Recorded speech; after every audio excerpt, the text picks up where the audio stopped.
اور ہر دن کے اعتبار سے میں نے اپنے پیٹ پر ایک پتھر باندھا ہے۔ پہلے دن جب میں بھوکی رہی تو میں نے اپنے پیٹ پر ایک پتھر باندھ لیا، پھر میں دوسرے دن کا پتھر باندھ لیا، اور پھر تیسرے دن کا تیسرا پتھر بھی باندھ لیا۔ یا رسول اللہ صلی اللہ علیہ وآلہ وسلم، اس طرح سے میں نے 3 دن میں 3 پتھر اپنے پیٹ پر باندھ لیے ہیں۔ تو یہ سن کر اللہ کے پیغمبر حضرت محمد مصطفیٰ صلی اللہ علیہ وآلہ وسلم نے ارشاد فرمایا، اے بیٹی اپنا مصلی اٹھا۔ حضرت فاطمہ نے اپنا مصلی اٹھایا تو دیکھا کہ نیچے سونے کا ڈھیر لگا ہوا ہے۔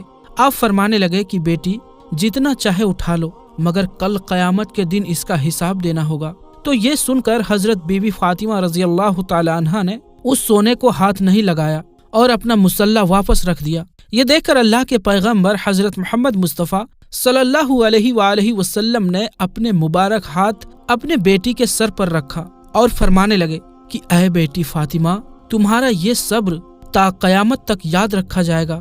تمہارا شوہر علی اسلام کی تبلیغ کے لیے اللہ پاک کی کتاب قرآن شریف کو مختلف علاقوں میں پہنچانے کے لیے ادھر سے ادھر گھوم رہا ہے۔ اس کے نتیجے میں خاندان نبی کے چولہے ٹھنڈے پڑ گئے ہیں۔ اے بیٹی فاطمہ، صبر کرو، اللہ صبر کرنے والوں کے ساتھ ہے۔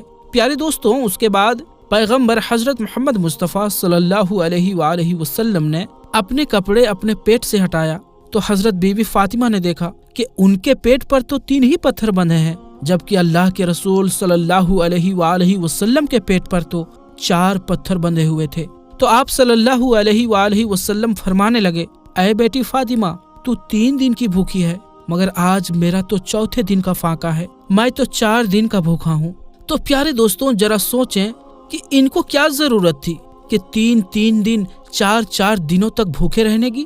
اگر آپ چاہتے تو دنیا بھر کے خزانے آپ کو مل جاتے، اگر آپ چاہتے تو آپ جنت سے کھانا بھی منگا لیتے، مگر ایسا کرنے کی وجہ یہ تھی، اپنے پیٹ پر پتھر باندھنے کی وجہ یہ تھی، بھوکا رہنے کی وجہ یہ تھی کہ آپ نے امت کے لوگوں کو غریبی کی وجہ سے اپنی آبرو کا سودا نہ کریں، اپنے ایمان کا سودا نہ کریں۔ اس وجہ سے آپ نے 3 دن 4 دن تک بھوکا رہ کر دنیا والوں کو دکھایا، پیٹ پر پتھر باندھ کر بھی دنیا کو سکھایا۔ پیارے دوستوں، اس کے بعد حضرت محمد مصطفیٰ صلی اللہ علیہ وآلہ وسلم مسجد نبوی میں تشریف لے گئے اور جا کر نیچے فرش پر ہی بیٹھ گئے۔ وہیں پر پاس ہی میں حضرت ابو بکر صدیق رضی اللہ تعالی عنہ بھی بیٹھے ہوئے تھے۔ اتنے میں آپ نے دیکھا کہ حضرت عمر فاروق رضی اللہ تعالی عنہ بھی تشریف لائے ہیں۔ ان کو دیکھتے ہی حضرت ابو بکر صدیق نے فرمایا، اے فاروق اعظم، ابھی تو نماز کا وقت ہی نہیں ہوا ہے، تو پھر اس وقت آپ کیوں تشریف لائے ہو؟ تو حضرت فاروق اعظم نے فرمایا کہ اے ابو بکر، آج تیسرے دن کا فاقہ ہے، تو 3 دن کی بھوک نے بے حال کر دیا ہے، اسی لیے میں گھر سے باہر نکل آیا ہوں۔ تو یہ سن کر حضرت ابو بکر صدیق رضی اللہ تعالی عنہ نے فرمایا، اے فاروق اعظم، آج ہمارے پیارے نبی صلی اللہ علیہ وآلہ وسلم کا تو 5ویں دن کا فاقہ ہے۔ اس کے بعد آپ تینوں حضرت ایوب انصاری رضی اللہ تعالی عنہ کے گھر تشریف لے گئے۔ پتہ چلا کہ ایوب انصاری گھر پر موجود ہی نہیں ہے، تو آپ واپس جانے لگے تو اندر سے آواز آئی کہ اندر تشریف لے آئیں۔ اس کے بعد حضرت ایوب انصاری کی بیوی نے کھانا پکایا اور آپ کے سامنے رکھ دیا۔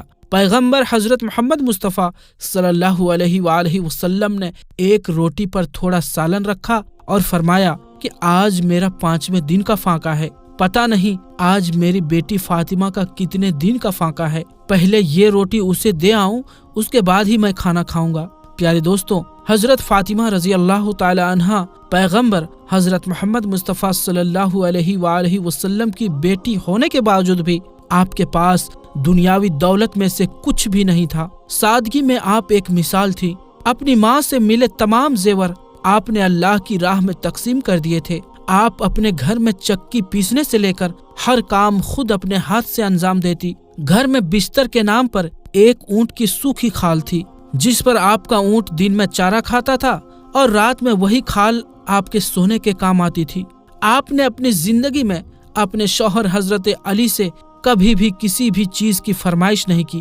آپ دنیا کے تمام عورتوں کے لیے ایک مثال ہیں اور ہر عورت کو آپ سے سیکھ لینی چاہیے اور اپنی زندگی حضرت فاطمہ رضی اللہ تعالی عنہا کے نقش قدم پر گزارنی چاہیے۔ انشاءاللہ وہ عورت دونوں جہانوں میں کامیاب ہو جائیں گی۔ تو پیارے دوستوں، اللہ پاک سے دعا ہے کہ اللہ پاک تمام بہنوں کو ایسی ہی زندگی گزارنے کی توفیق عطا فرمائے، آمین۔ تو پیارے دوستوں، آج کی اس ویڈیو میں بس اتنا ہی۔